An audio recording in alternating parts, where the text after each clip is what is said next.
ಕೊನೆಗೂ ಫಲಿಸಿದೆ ದರ್ಶನ್ ಪತ್ನಿ ವಿಜಯಲಕ್ಷ್ಮಿ ಪೂಜೆ. ಅವರು ಮಾಡದ ಪೂಜೆ ಇಲ್ಲ, ಹೋಗದ ದೇವಸ್ಥಾನ ಇಲ್ಲ. ಅನೇಕ ರೀತಿಯ ಪ್ರಯತ್ನ ಆಕೆ ಮಾಡ್ತಾ ಇದ್ರು.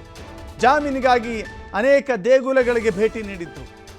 ಲಾಯರ್ಗಳ ಮನೆಗಳಿಗೆ ಎಡತಾಗ್ತಾ ಇದ್ರು ದರ್ಶನ್ ಜಾಮೀನಿಗಾಗಿ.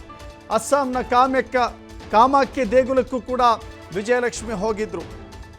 ಕಾಮಾಖ್ಯ ದೇಗುಲಕ್ಕೆ ಜಾಮೀನಿಗಾಗಿ ಹಲವು ದೇಗುಲಗಳಲ್ಲಿ ವಿಶೇಷ ಪೂಜೆ ಹರಕೆಯನ್ನ ಸಲ್ಲಿಸಿದ್ರು. ಕೊಲ್ಲೂರು ಮೂಕಾಂಬಿಕೆ ದೇವಾಲಯಕ್ಕೂ ಕೂಡ ಹೋಮವನ್ನು ಮಾಡಿಸಿದ್ರು. ಹೋಮ ಹವನ ಹೀಗೆ ಕಂಡ ದೇವರಿಗೆ ಕೈ ಮುಗಿತಾ ದರ್ಶನ್ಗೆ ಜಾಮೀನು ಸಿಗಲಿ ಅಂತ ಅವರು ಪ್ರಾರ್ಥನೆ ಮಾಡ್ತಾ ಇದ್ರು. ಅವರ ಪ್ರಾರ್ಥನೆ ಕೊನೆಗೂ ಕೂಡ ಫಲಿಸಿದೆ. ಇವತ್ತೊಂದು ಸ್ಟೇಟಸ್ ಹಾಕಿದ್ದಾರೆ ಅವರು. ಅವರ ಇನ್ಸ್ಟಾಗ್ರಾಮ್ನಲ್ಲಿ ಒಂದು ಪೋಸ್ಟ್ ಮಾಡಿದ್ದಾರೆ. ಹೂಗಳಿರುವಂಥ ಹೂವಿನ ಜೊತೆಗೆ ದೇವರ ನಾಮ ಇರುವಂಥ ಒಂದು ಸಾಂಗನ್ನು ಕೂಡ ಹಾಕಿದ್ದಾರೆ ಅವರು. ಇನ್ಸ್ಟಾಗ್ರಾಮಲ್ಲಿ ಇವತ್ತು ಪೋಸ್ಟ್ ಮಾಡಿದ್ದಾರೆ. ಅಲ್ಲಿಗೆ ಅವರು ಮಾಡಿದಂಥ ವ್ರತದ ರೀತಿಯಲ್ಲಿ ನಡೆದುಕೊಂಡ್ರಲ್ಲ ನೋಡಿ.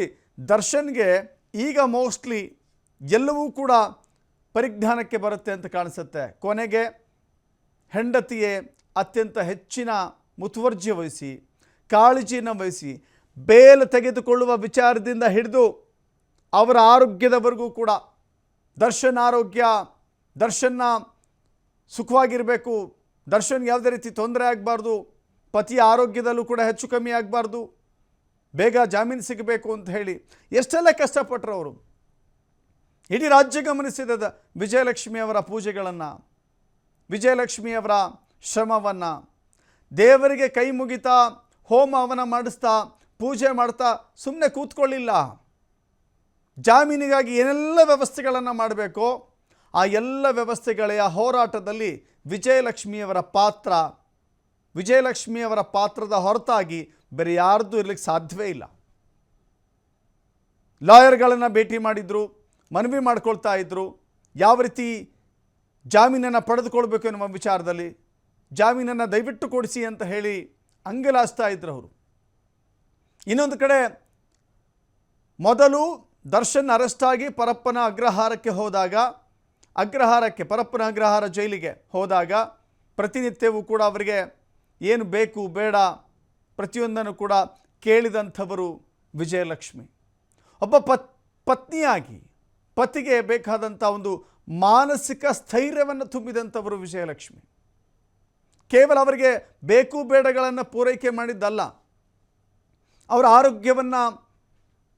ಆರೋಗ್ಯದ ವಿಚಾರದಲ್ಲಿ ಕೇರ್ ಮಾಡಿದ್ದಲ್ಲ, ಅದರ ಜೊತೆಗೆ ಮಾನಸಿಕವಾಗಿ ದರ್ಶನ್ ಕುಗ್ಗಿ ಹೋಗಬಾರ್ದು ಅಂತ, ಮಾನಸಿಕವಾಗಿಯೂ ಕೂಡ ದರ್ಶನ್ ಕುಗ್ಗಿ ಹೋಗಬಾರ್ದು ಅಂತ ಮಾನಸಿಕ ಸ್ಥೈರ್ಯವನ್ನು ಮೊದಲು ತಾವು ಧೈರ್ಯವನ್ನು ತಂದುಕೊಂಡು ದರ್ಶನ್ಗೂ ಕೂಡ ಧೈರ್ಯವನ್ನು ಹೇಳಿದಂಥವರು ವಿಜಯಲಕ್ಷ್ಮಿ. ಜೊತೆಗೆ ಅನೇಕ ಪೂಜೆಗಳನ್ನು ಮಾಡಿದಂಥವರು ವಿಜಯಲಕ್ಷ್ಮಿ. ಕೊನೆಗೂ ಫಲಿಸಿದೆ ದರ್ಶನ್ ಪತ್ನಿಯ ಪ್ರಾರ್ಥನೆ. ಅವರು ಸಲ್ಲಿಸಿದಂಥ ಪ್ರಾರ್ಥನೆ ಕೊನೆಗೂ ಕೂಡ ನಿಜವಾಗಿದೆ. ಬೇಲ್ಗಾಗಿ ಬಳ್ಳಾರಿಯ ಕನಕದುರ್ಗಮ್ಮನ ಮೊರೆ ಹೋಗಿದ್ರು. ಮಧ್ಯಂತರ ಜಾಮೀನಿಗೂ ಮುನ್ನ ಹಾಗೂ ನಂತರ ಭೇಟಿ ಕೊಟ್ಟಿದ್ರು. ದೇವಸ್ಥಾನಕ್ಕೆ ಭೇಟಿ ನೀಡಿ ಕುಂಕುಮ ಪ್ರಸಾದವನ್ನು ದರ್ಶನ್ಗೆ ನೀಡಿದ್ರು. ಎಸ್, ಪೂರ್ಣಾವಧಿ ಜಾಮೀನಿಗಾಗಿ ಕಣ್ಣೀರಿನ ಮೊರೆ ಇಟ್ಟಿದ್ರು ವಿಜಯಲಕ್ಷ್ಮಿ. ಬಳ್ಳಾರಿಯ ಶಕ್ತಿ ದೇವತೆ, ಅಧಿದೇವತೆ ಕನಕದುರ್ಗಮ್ಮ ದೇವಸ್ಥಾನ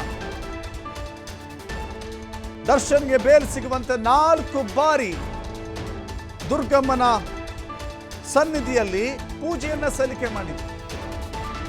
ಬೆಂಗಳೂರಿಗೆ ಶಿಫ್ಟ್ ಸಂದರ್ಭದಲ್ಲೂ ಕೂಡ ದರ್ಶನ್ನ ಒಳಿತಿಗಾಗಿ ಪ್ರಾರ್ಥನೆ ಮಾಡಿದ್ರು. ಪತಿಯ ಕಷ್ಟದ ಕುರಿತು ದುರ್ಗಮ್ಮ ದೇಗುಲದಲ್ಲಿ ಕಣ್ಣೀರಿಟ್ಟಿದ್ರು. ಪೂರ್ಣಾವಧಿ ಜಾಮೀನು ಸಿಕ್ಕ ಬಳಿಕ ಪತಿಯೊಂದಿಗೆ ಮತ್ತೊಮ್ಮೆ ದೇವಸ್ಥಾನಕ್ಕೆ ಬರ್ತೀನಿ ನಾನು ಅಂತ ಹೇಳಿ ಹರಕೆ ಹೊತ್ಕೊಂಡಿದ್ರು. ಹೀಗಾಗಿ ವಿಜಯಲಕ್ಷ್ಮಿ ದರ್ಶನ್ ವಿಚಾರದಲ್ಲಿ ಕೇವಲ ಪತ್ನಿ ಮಾತ್ರವಲ್ಲ, ಒಬ್ಬ ಆಪತ್ತು ಬಾಂಧವ ಅಂತಿದ್ರೆ, ದರ್ಶನ್ಗೆ ನಿಜವಾದ ಆಪತ್ತು ಬಾಂಧವ ಅಂತಿದ್ರೆ ಅದು ವಿಜಯಲಕ್ಷ್ಮಿ ಆಗಿರ್ತಾರೆ. ಪ್ರತಿ ಹಂತದಲ್ಲೂ, ಪ್ರತಿ ಹೆಜ್ಜೆಯಲ್ಲೂ, ಪ್ರತಿಯೊಂದು ಕಷ್ಟದಲ್ಲೂ ಹೆಜ್ಜೆಯಾಗಿ ಹೆಗಲಿಗೆ ಹೆಗಲು ಕೊಟ್ಟು ನಿಂತ್ಕೊಂಡಿದ್ದು ಇಲ್ಲಿ ವಿಜಯಲಕ್ಷ್ಮಿ. ಆಕೆ ತನ್ನ ಪತಿಯ ಕ್ಷೇಮವನ್ನು, ತನ್ನ ಪತಿಯ ಆರೋಗ್ಯವನ್ನು, ತನ್ನ ಪತಿಯ ಸುರಕ್ಷತೆಯನ್ನು, ತನ್ನ ಪತಿಯ ಘನತೆ ಮತ್ತು ವಾಪಸ್ ಬರಬೇಕು ಅನ್ನೋದನ್ನು ಪ್ರತಿ ಹಂತದಲ್ಲೂ ಕೂಡ ಅವರು ಅದಕ್ಕಾಗಿ ಹೋರಾಟವನ್ನು ಮಾಡ್ತಾ ಬಂದರು. ಕೊನೆಗೂ ಕೂಡ ಅವರ ಪ್ರಾರ್ಥನೆ ದೇವರಿಗೆ ತಲುಪಿದೆ. ದೇವರು ಅವರ ಬೇಡಿಕೆಯನ್ನು ಈಡೇರಿಸಿದ್ದಾರೆ. ಹಾಗೆ ನೋಡಿದ್ರೆ ವಿಜಯಲಕ್ಷ್ಮಿ ದರ್ಶನ್ ಅವರಿಂದ ಈ ಮಾತನ್ನು ಈಗ ಹೇಳಬೇಕೋ ಬೇಡವೋ ಅಂತ ಅನೇಕ ಬಾರಿ ಆಲೋಚನೆ ಮಾಡಬೇಕಾಗತ್ತೆ. ಯಾಕಂತ ಹೇಳಿದ್ರೆ ಆ ಎಲ್ಲವನ್ನೂ ಮರೆತು, ಹಿಂದೆ ಆಗಿದ್ದ ಘಟನಾವಳಿಗಳೆಲ್ಲವನ್ನೂ ಮರೆತು ಆಕೆ ದರ್ಶನ್ಗೆ ನಾನು ಈ ಸಂದರ್ಭದಲ್ಲಿ ಸಹಾಯ ಮಾಡಬೇಕಾ ಬೇಡವಾ, ದರ್ಶನ್ ಬೆನ್ನಿಗೆ ನಿಲ್ಲಬೇಕಾ ಬೇಡವಾ, ಯಾವ ಹಂತದಲ್ಲೂ ಕೂಡ ಒಂದೇ ಒಂದು ನಕಾರಾತ್ಮಕ ಯೋಚನೆ ಆಕೆಯ ಮನಸ್ಸಲ್ಲಿ ಸುಳಿಲಿಲ್ಲ.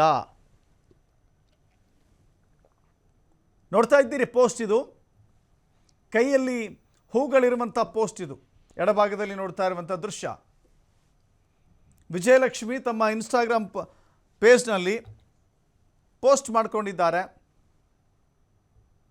ಅತ್ಯಂತ ಖುಷಿಯ ಮತ್ತು ಭಾವನಾತ್ಮಕ ಸಂದೇಶವನ್ನು ಕೊಡುವಂಥ ಪೋಸ್ಟ್ ಇದು. ಖುಷಿನೂ ಇದೆ, ಭಾವನಾತ್ಮಕ ಸಂದೇಶವೂ ಕೂಡ ಇದೆ. ಅವರ ಹೋರಾಟಕ್ಕೆ ಸಂದಂಥ ಜಯವೂ ಇದೆ. ವಿಜಯಲಕ್ಷ್ಮಿ ಹೆಸರಿಗೆ ತಕ್ಕಂತೆ ದರ್ಶನ್ಗೆ ವಿಜಯಲಕ್ಷ್ಮಿ, ಅವರ ಬಾಳಲ್ಲಿಯೂ ಕೂಡ ವಿಜಯಲಕ್ಷ್ಮಿಯಾಗಿ ನಿಂತ್ಕೊಂಡಿದ್ದಾರೆ.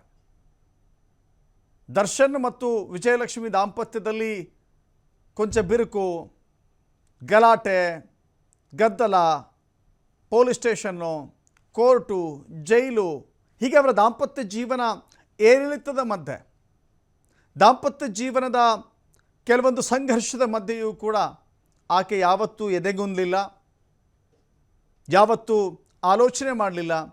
ಹಿಂದೆ ಏನಾಯಿತು ಅನ್ನೋದ್ರ ಬಗ್ಗೆ ತುಂಬ ತಲೆ ಕೆಡಿಸಿಕೊಳ್ಳದೆ ಮುಂದಿನ ಭವಿಷ್ಯತ್ವಕ್ಕಾಗಿ, ಮುಂದಿನ ಉಜ್ವಲ ಜೀವನಕ್ಕಾಗಿ, ದರ್ಶನ್ ಎಂಬ ದೊಡ್ಡ ನಟನ ಉಜ್ವಲ ಸುಗಮ ದಾರಿಗಾಗಿ ಯೋಚನೆ ಮಾಡಿದ್ರು. ಜೊತೆಗೆ ತನ್ನ ಪತಿ, ತನ್ನ ಪುತ್ರ, ಇಡೀ ಕುಟುಂಬ ಸುಖವಾಗಿರಬೇಕು, ನೆಮ್ಮದಿಯಿಂದ ಇರಬೇಕು ಅಂತ ಹೇಳಿದ್ರೆ ದರ್ಶನ್ ನೆಮ್ಮದಿಯಾಗಿರಬೇಕು ಅಂತ ಅವರು ಕಂಡುಕೊಂಡಿದ್ದರು. ಆ ಕಾರಣಕ್ಕಾಗಿಯೇ ದರ್ಶನ್ನ ವಿಚಾರದಲ್ಲಿ ಯಾವ ಪತ್ನಿ ಇದ್ದರೂ ಕೂಡ ಈ ಕರ್ತವ್ಯವನ್ನು ಮಾಡ್ತಾ ಇದ್ದರು.